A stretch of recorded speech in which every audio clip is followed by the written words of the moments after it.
It is time for our Tibbits Talk, and it's time for kids to get their chance to shine on stage.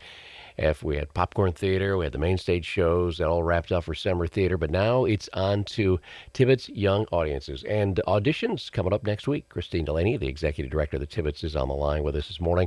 And while again, there's a lot of focus on what happens on stage with summer theater and the concerts you bring in and everything else, this Tibbets Young Audiences is a huge piece of what you guys do at the Tibbits, isn't it?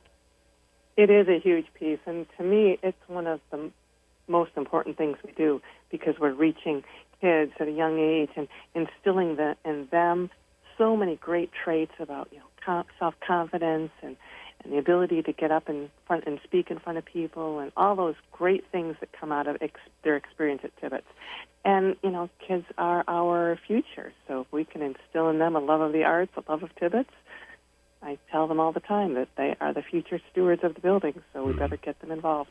Well, obviously, a lot of high schools do productions. Some middle schools do productions. I know as you talk to some of the other theaters around the country, there's not a lot of other theaters like Tibbets that do this on a regular basis, a couple shows a year with a whole student cast, and in some cases students backstage and volunteers that help out to put all this together.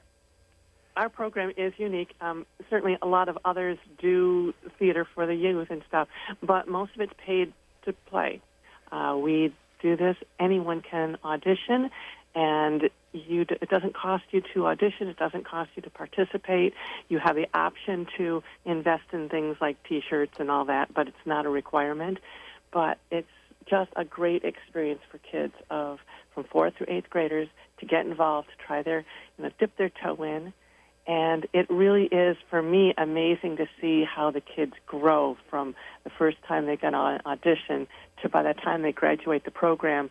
They're confident speakers, and they're just raving about their experience over the 4 years. All right, so an interesting name for the show, Dr. Experimentor and the League of Evil.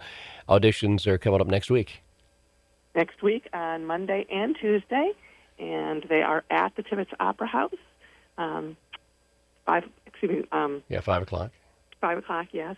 And there's information on our website. They can get a sneak peek at the piece of the script that the kids will read. Generally, to audition, the children are pulled up in groups of 5, and they introduce themselves, say what school they are in, what grade they're in, and then they're given a role to read.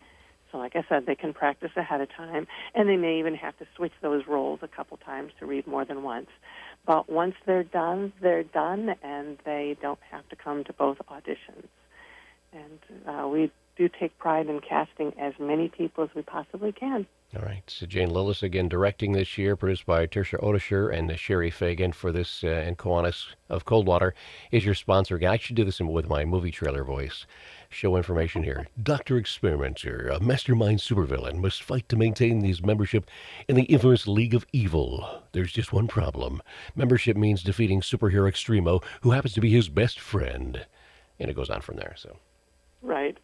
So, great roles. Like, what kid isn't involved in the whole Marvel universe and all those things, and to be able to be the superheroes or the supervillains, it's just a fun thing. Mm-hmm. The show itself coming up October 15th, 16th, and 17th at the Tibbits. But again, auditions coming up Monday and Tuesday at the Tibbits, beginning at 5 o'clock. Much more information on their website at tibbits.org for auditions for Dr. Experimentor and the League of Evil. Tibbits Young Audiences. Christine Delaney, Executive Director of the Tibbits, with us this morning on our Tibbits Talk.